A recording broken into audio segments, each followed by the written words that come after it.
the worst. Okay, so today we're watching the worst. What's that? Space Marine Legions in Warhammer 40k. Alright.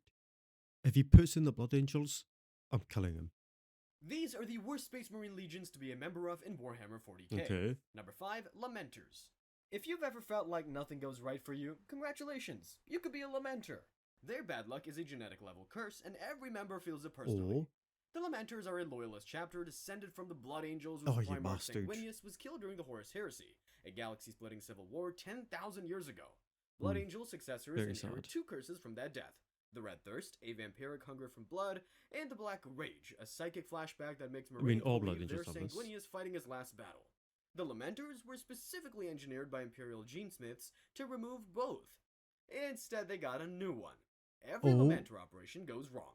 Warp storms, disturbances in the alternate dimension starships used for faster-than-light What the travel fuck? hit their fleets. Allies get called away the day before an assault. Enemy reinforcements arrive at exactly the wrong moment, and every Lamenter knows this. You walk into every deployment knowing something impossible is about to go sideways. You plan around it, the contingency still finds a way to be worse. Other chapters know too. They refuse to fight alongside Lamenters because proximity seems to catch their luck. So you go so into every sad. war knowing nobody wants you there because you're literally contagious. Damn. And the tragedies land That's on the not members. nice. At Slaughterhouse 3, the chapter rescued 3 million slaves from an empire of orcs, a race of savage green alien warriors, then had to destroy the planet from orbit because civilian volunteers held the line to buy them escape time. Every surviving Lamenter had to live with the fact that unarmed civilians died voluntarily so superhuman warriors could escape. They refused a medal for that one out of grief. During the Battle of War, a conflict between Space Marine chapters, the Lamenters sided with a rebel chapter on principle, got ambushed, got broken, and were sentenced to a 100-year penitent crusade during which they weren't allowed to recruit.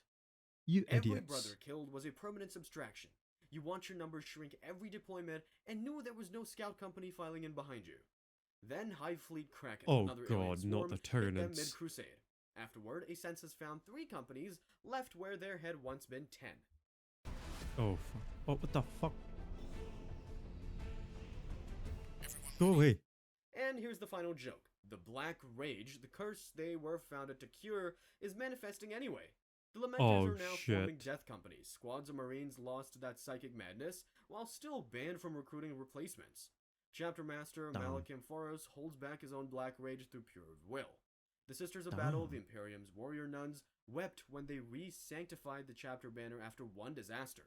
They named it the Banner of Tears. Nobody suggested a better name. Number 4. I mean, they are Blood Angels. The thing is, imagine your own tear. DNA trying to turn you into a werewolf every day of your life for however long you live. The Space Wolves are a loyalist legion founded by Leman Russ, their Primarch, who vanished into the Eye of Terror, a massive rift in reality where the war bleeds through 10,000 years ago. Their home world is Fenris, an ice planet that periodically cracks open and floods half its own landmass. Recruits come from Fenrisian tribes, which already select heavily for people who can survive being punched in the face by their own planet. The real problem is the Canis Helix. It's the first genetic implant every recruit receives. A cocktail drunk from a ceremonial cup called the Cup of Wolfen. The Helix is Russ's own genome, which was wolfish to begin with. When a recruit drinks it, he triggers an immediate violent transformation. Bones crack and reshape, fur sprouts, his mind reverts to predator state, and he runs into the wilderness as a quadrupedal beast to survive the change. If he comes back still functional, the chapter gives him the remaining 18 implants, which stabilize the transformation. Most recruits don't come back. Here's the nightmare part. Stabilization isn't permanent. The Canis Helix can reactivate hundreds of years later. Mid-battle, a veteran Space Wolf can simply lose it, collapse onto all fours, grow claws, lose language, become a Wolfen. The Wolfen are still brothers, technically, but they're not people anymore. The chapter has an entire command structure built around managing them. The failed successor chapter, the Wolf brothers collapsed almost immediately because every member succumbed. That actually looks pretty cool. Space Wolves' history after that, there were no successor chapters at all, because nobody wanted to repeat the experiment. The geneticists looked at Wolf brothers and said, well, that's enough of that. Recently, during the Ultima founding, a new wave of Space Marines created after the galaxy split in half, a handful of Space Wolf successors finally appeared. Chapters like the Wolf Spear and the Ice Fangs, all Primaris Marines, an enhanced generation supposed to fix every chapter's flaws. And even they still succumb to the Canis Helix. Bjorn the Fell-Handed, a marine from Russ's own era, sealed That's inside a a big dreadnought boy. that's a walking combat tank used to preserve mortally wounded marines, gets woken up once a century so the chapter can listen to the last voice that personally knew their lost Primarch. Everyone else just hopes they don't wake up as a wolf tomorrow. That's... Number 3. Ooh, Iron Warriors. Most legions worry about enemies killing them. Iron Warriors worry about their own squad mates executing them before breakfast. Huh? The Iron Warriors are a What? Chaos Space Marine Legion, meaning they turned traitor during the Horus Heresy and now serve Chaos. The corrupting dark gods that live inside the warp. Their Primarch was Perturabo, a cold, paranoid genius who specialized in siege warfare and was deeply insecure about his legion's reputation. To he was a siege morale, guy, okay. he instituted the Edict of Decimation. The After what? any operational failure, 1 in 10 surviving Marines are selected by lottery.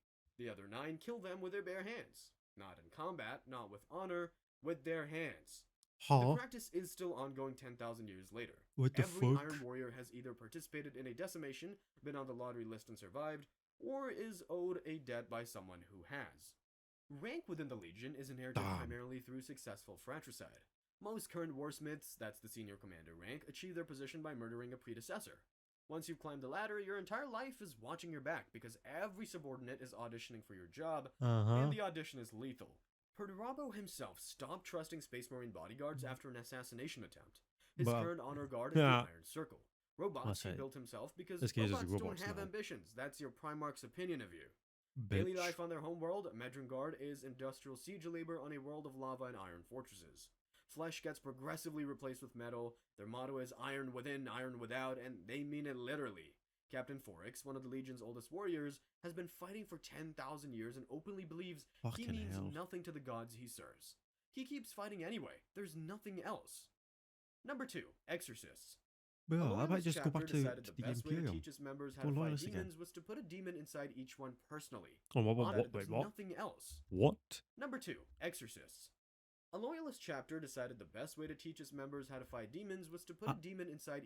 I am not familiar with this. Kind of sounds like either the, what was it? I think the Black Templars or the Custodies or the, what are those? The big iron silver guys that like when the Emperor, if he gets off the chair, the Iron Throne, they're meant to put him back on that bitch. Oh, forgot their name now. I'm annoyed. It sounds like those two, because they love to put demons inside of their recruit people. I can't remember the name, to see if they can survive having them be possessed by a demon. Each one personally, on purpose, as initiation. The Exorcists are a loyalist Space Marine chapter. Officially, they're listed as descendants of Rogel Dorn's gene line, but they share nothing in common with its other successors. So, paperwork is probably a cover story. Their real purpose is fighting demons, malevolent entities from the warp. And the chapter decided the best way to produce demon hunters as first-hand experience being a demon. Initiation works like this. A fresh recruit from the feral world of Banish passes standard Space Marine training and the 19 genetically planned surgeries. And he's taken to the halls of Tempering. A minor warp entity is summoned and bound onto his body. He's now a demon host, a living prison for a demon. He stays one for at least 12 hours, sometimes several days. During that time, he's fully conscious, watching from the back of his own skull, while the demon uses his hands and mouth. Then the chapter's chaplains, that's the warrior priests, perform the exorcism. They recite the 666 verses of the Liber Exorcismus, the chapter's holy book, to cast the demon out.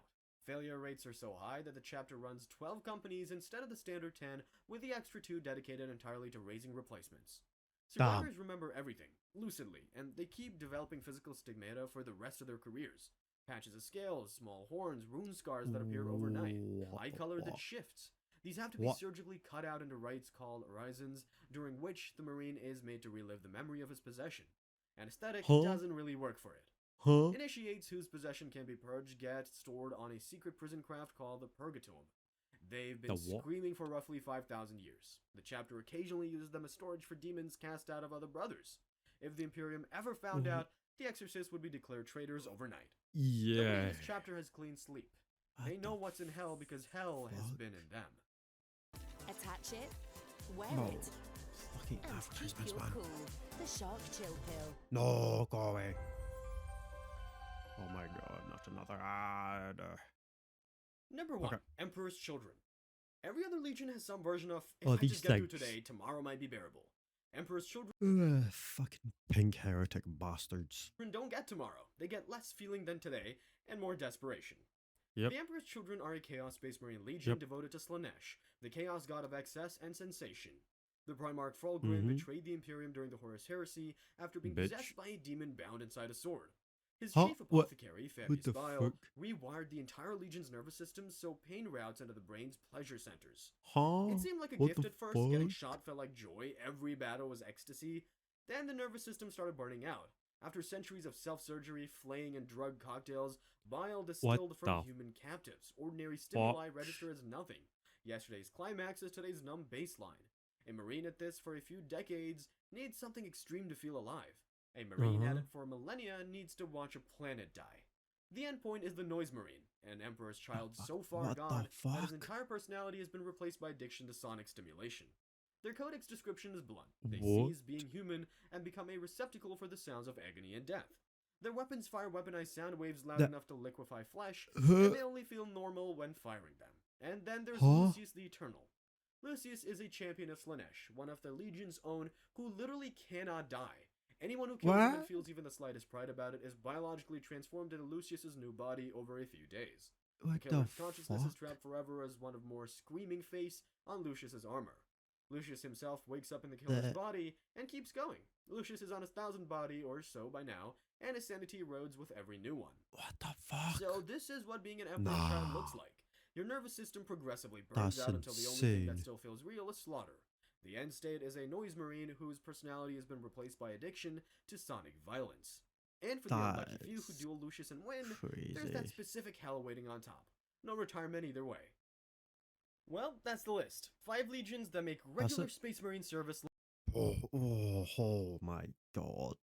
That is crazy. Holy shit. I didn't realize the fucking Emperor's children were that bad. Oh my god.